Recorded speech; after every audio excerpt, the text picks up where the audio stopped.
virtually every MP that I have spoken to this week has told me a story or another about the level of threat that they face. And that would be from people screaming at them in the streets, spitting at them, calling them names, to really serious threats, not just to themselves, but I think what's happened that's really kind of brought this up a notch is that they now really feel fear for the security of their families. No. Obviously, the first thing I want to ask you about is Rishi Sunak's speech last night. In a very broad sense, what the hell was that all about? Well, the one thing I'm glad it wasn't about was about a general election, Yeah, because that we all was our thought it, right? immediate feeling was, oh my goodness, the lecterns are coming out. What am I doing in May? Yes, How much can I cancel? Yeah. Exactly. I'd had some forewarning that it was coming. I'd been sort of tipped off that there was going to be a sort of major sort of state of the nation intervention. Looked very much like a kind of moment taken out of the Robbie Gibb playbook when things were all getting too much for Theresa May, and she came out to make kind of grand proclamations about Brexit. Look, I think it's an interesting moment because actually the heat was on the Labour Party that day. It had been an absolutely disastrous evening for the Labour Party, coming fourth behind two independent candidates in Rochdale. And so I was surprised in some ways that the Prime Minister didn't just allow that to percolate, that now the Labour Party had been defeated in what should have been a safe Labour seat by an individual whose own mission, really, and stated mission, is to create division in the Labour Party over the Palestinian issue. And obviously we saw Keir Starmer actually apologise to the people of Rochdale, effectively saying, I'm very sorry that we let you down because we have no candidate. But what's Rishi Sunak up to? It's a really good question. He's made a number of statements recently about extremism, which have come in response to lots of the stories that we have been reporting about the fact that MPs are facing huge levels of threat and intimidation doing their day-to-day job, and the fact that we have seen lots of protests on the streets of London where people have felt that they are being intimidated and cowed by individuals. Can we drill down a little into the threat MPs are facing and feel they're facing? Do we know to what sort of threat? To what extent are we talking about? Like sort of threats on social media, unpleasantness, their general fear, oh no, there are lots of people outside my office? Or do we think, no, there are actually lots of sort of credible sort of terrorist or terrorism adjacent threats that are not being widely reported, but are still something that the police as well are very concerned about? I think a mixture of both, to be honest. I mean, pretty much to a letter, virtually every MP that I have spoken to this week has told me a story or another about the level of threat that they face. And that would be from people screaming at them in the streets, spitting at them, calling them names, to really serious threats, not just to themselves, but I think what's happened that's really kind of brought this up a notch is that they now really feel fear for the security of their families. Their homes are targeted, and yes. that their families now feel like they're a bit of a soft target. Yeah, but I mean, I'm sorry, but this isn't new. I can remember like protesters targeting Jacob Rees-Mogg's house ages ago. When I was a child, protesters targeted my house and fly-papered it in Edinburgh. And this is 40 years ago. And I think that's absolutely right. And I don't think it's a new phenomenon in that I think during the Brexit wars in particular, I mean, you only had to go down onto College Green to see that there were people shouting and screaming from the sidelines and making people feel fairly uncomfortable. But I think there has been an escalation in the experience that people are facing. My understanding is now that there is a kind of secretive unit working in the heart of the parliamentary estate, which is monitoring and looking at these threats constantly, really very much monitoring social media and picking up alarming levels of detail in terms of the threat faced by MPs. So I think it has really stepped up since even the Brexit wars a couple of years ago.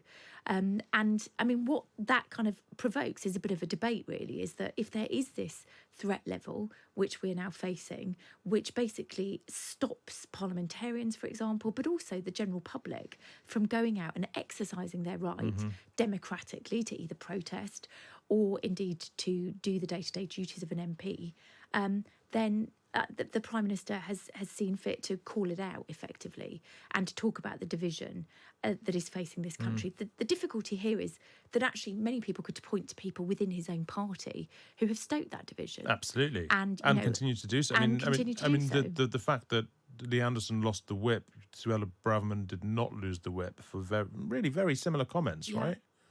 And I think that that's part of the issue, is that this is also about talking to his own party to a certain extent, which was that actually there was a surprising level of support for what Lee Anderson had said within the party, and lots of people making some fairly lame excuses, I would say, for the language that he used, describing it as clumsy, for example. I mean, at the end of the day, this wasn't just a comment on the kind of Islamic hatred that we have seen on the streets of London. This was a direct criticism of the Mayor of London in fairly stark and oblique terms. And I think, but it did create a lot of division within the party and a lot of debate about whether Lee Anderson was correct to have said what he said. And Lee has kind of mounted a kind of rearguard action subsequently to say what he really meant was this. But there are quite a number of people within the party that are sympathetic.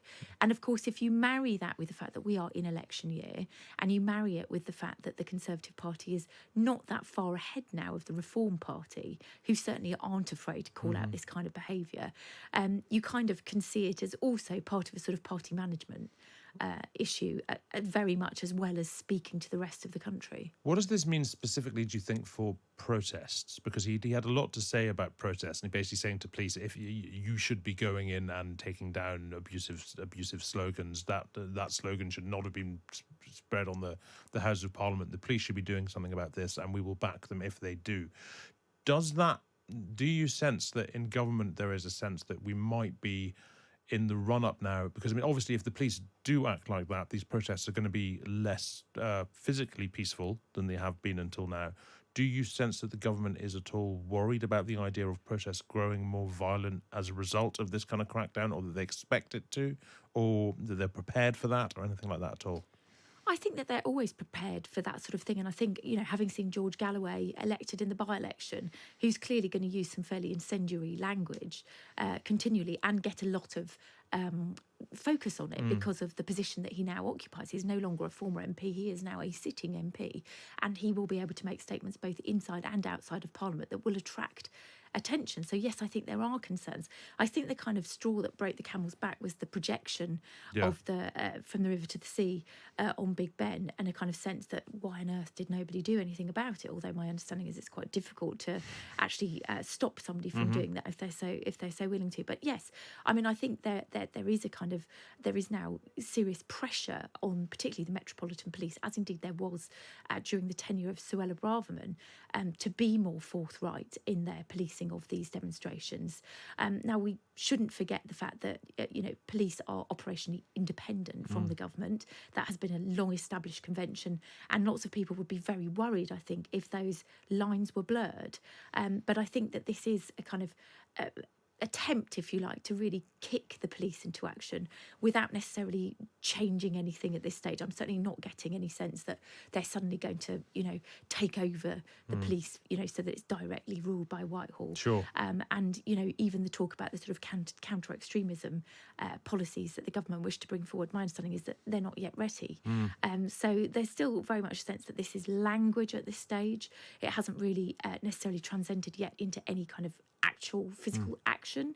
But clearly it's a subject that the government want to talk more about, which is interesting given that we're in budget week and normally we'd be sitting here talking about the country's finances, and instead we're talking about this. I will ask you about the country's finances in just a moment. Before I do, sticking on this for a moment, where are Labour? Because Labour had a farcically bad night in Rochdale. The fact that they managed to lose so badly while also not even having a candidate, so that even if they'd won, they'd have lost. Yeah.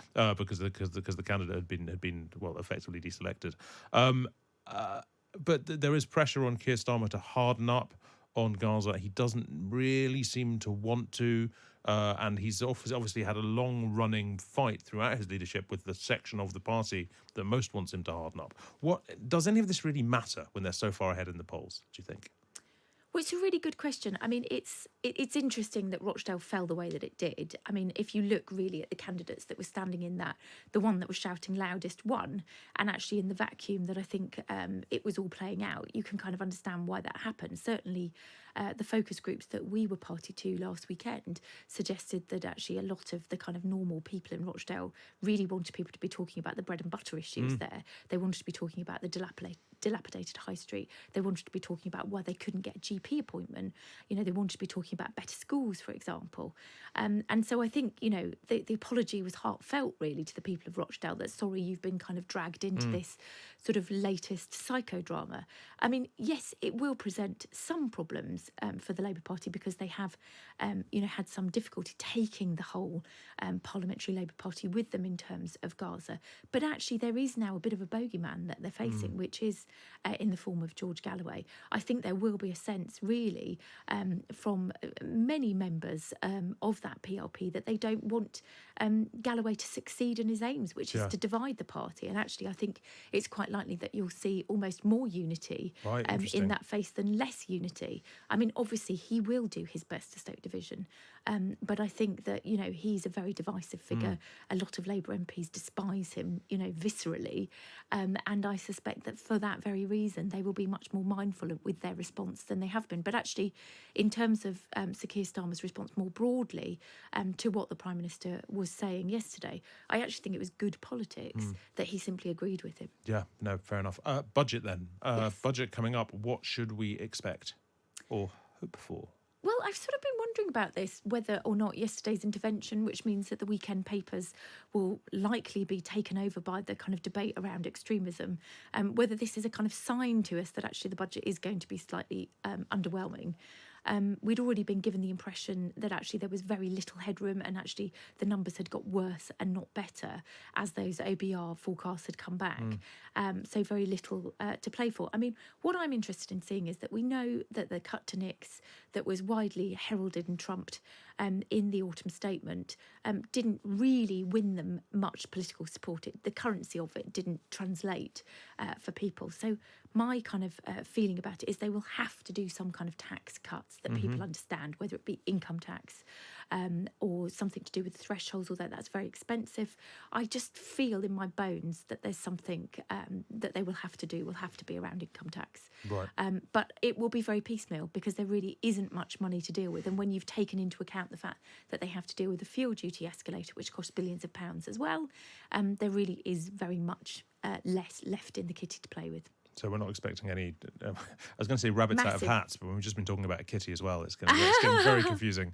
Piggy banks, hats and kitties all together. Anyway, thank you very much indeed, Caroline Wheeler. And you can read more from Caroline in the Sunday Times tomorrow and all other Sundays.